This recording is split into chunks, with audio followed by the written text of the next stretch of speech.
Assalamualaikum warahmatullahi wabarakatuh. Perkenalkan, nama saya Ibnu Kamal Huda, NIM 195120424 dari Prodi S1 Teknik Informatika Universitas Negeri Surabaya, kelas TI 2019A. Jadi pada video kali ini saya akan membahas tentang DHCP server. Jadi DHCP server itu kepanjangan dari Dynamic, ini kurang H ya, ini harusnya Dynamic Host Configuration Protocol.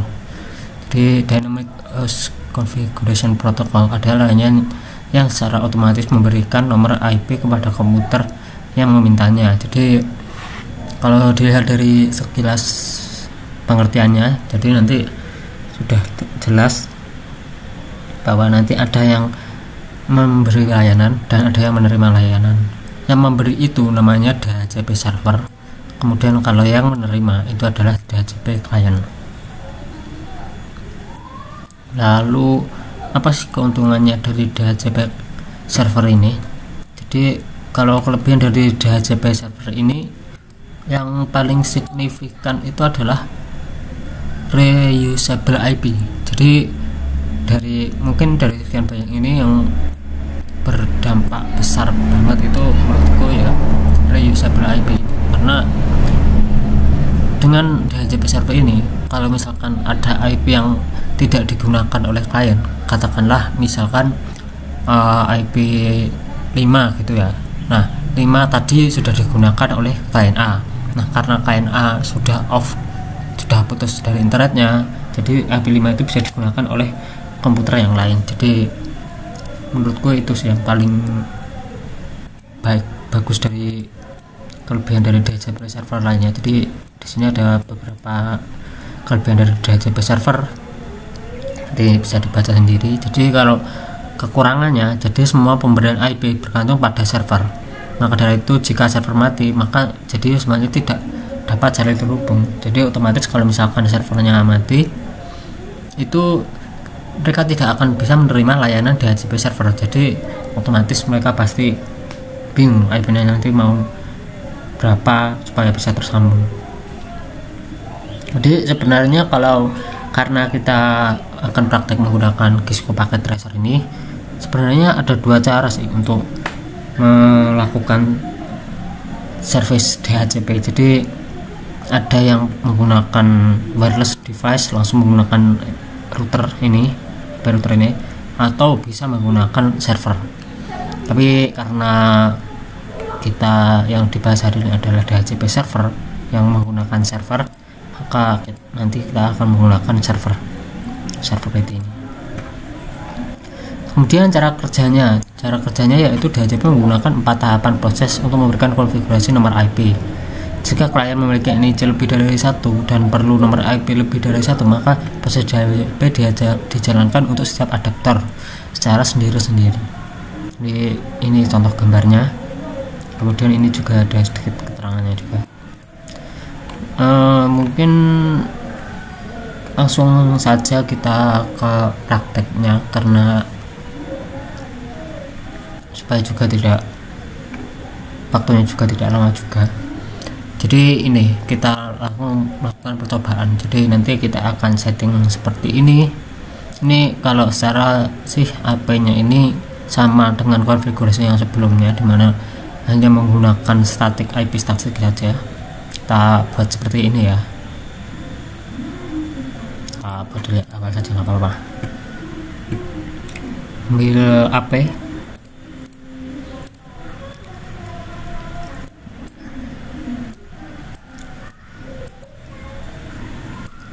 kemudian ambil switch,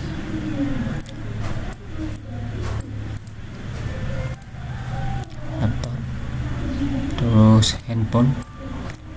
Untuk laptop jangan lupa diganti ininya, makan. Setelah itu kita konfigurasi.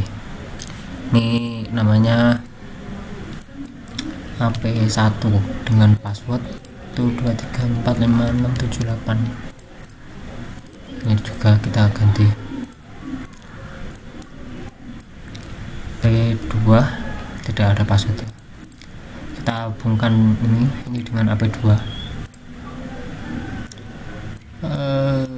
AP2 ini kita hubungkan dengan AP yang satu ini, AP1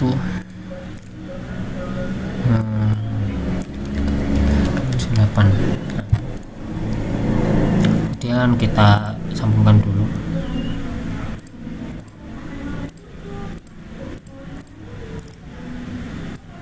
Nah, sudah. Lalu kemudian kita ambil server, sambungkan dulu. Sambungannya ini pakai strike ya, karena berbeda device. Langsung saja, tidak apa-apa. Nah, kalau sudah, kita setting IP-nya di sini.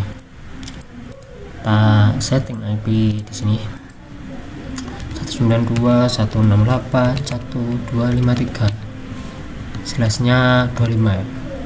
Nah, ini kita tidak pakai gateway karena server ini nanti kita gunakan sebagai DHCP, jadi bisa dibilang server ini juga termasuk gateway-nya. Nanti gateway-nya adalah ini.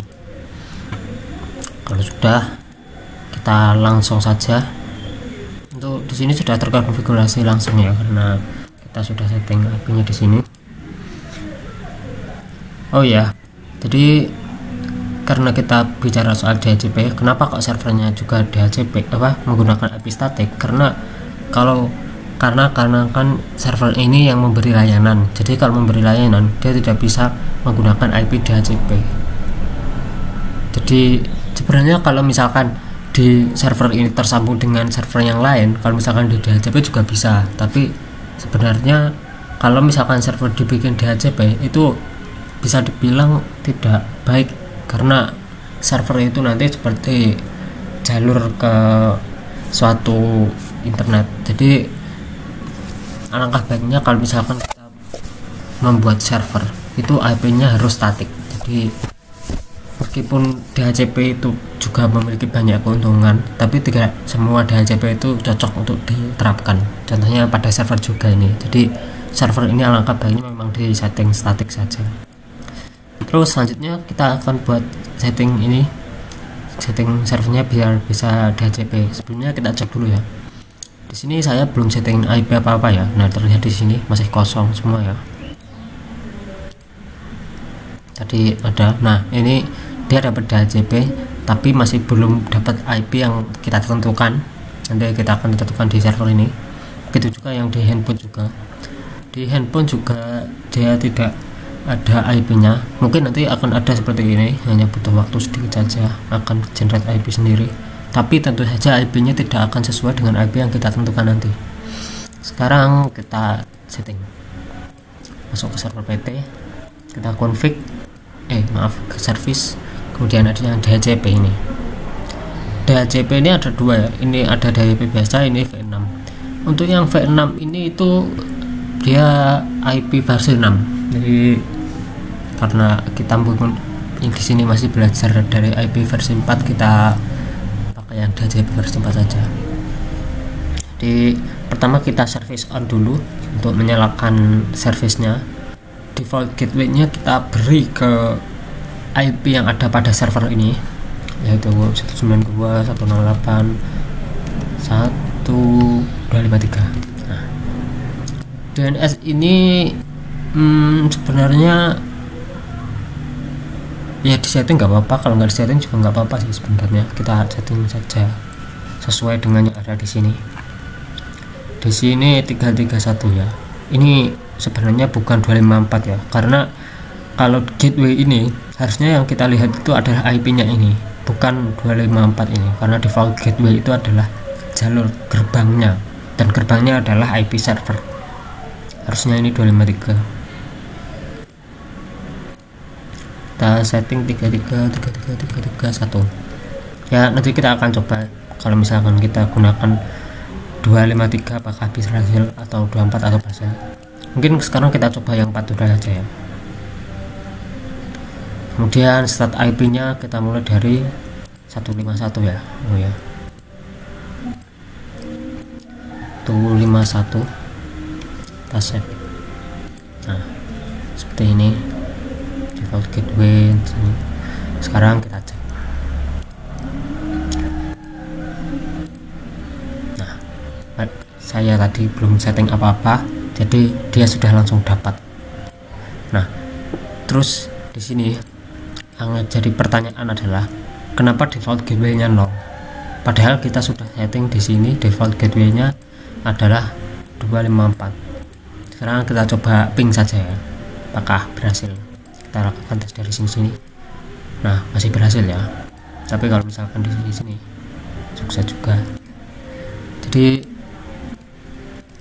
sukses. Tapi seharusnya kalau di sini, kalau dilihat dari IP harusnya bukan 254 ya, karena kalau misalnya kita gunakan 3 itu hasilnya juga sama. Ini sudah terkonfigurasi juga. Atau kalau misalkan kita ingin mereset konfigurasinya, kita tinggal static terus kemudian kita DHCP lagi. Nah nih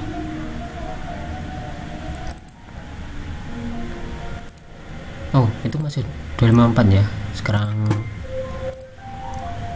dia belum, masih dapat IP yang kita, oh ya karena tadi belum saya save ya, mungkin sebentar. Ini nah masih 254 karena belum tadi saya save. Nah ya kan, sekarang kita coba lagi ya, kita gunakan IP yang menggunakan gateway-nya 254. Kita coba sukses juga. Jadi semuanya sukses. Kalau menggunakan 253 apa yang terjadi?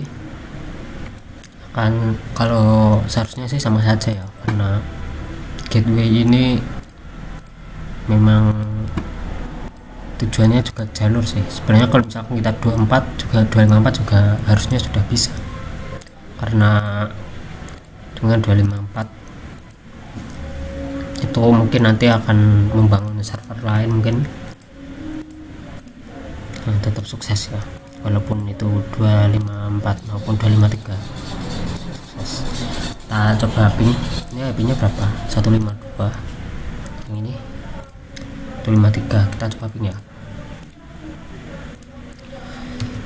ping 192 168 1152 ya, lupa. Ya berhasil. Kemudian kita ping yang server, berhasil juga. Kemudian untuk yang di sini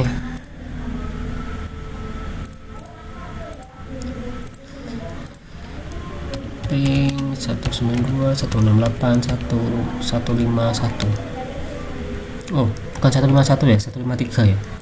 Oh ya. Nah berhasil. Kemudian 253 berhasil juga. Jadi mungkin cukup sekian video praktikum saya mengenai DHCP server menggunakan Cisco Packet Tracer. Kalau ada kurang lebihnya mohon maaf. Semoga bermanfaat bagi kalian semua. Wassalamualaikum warahmatullahi wabarakatuh.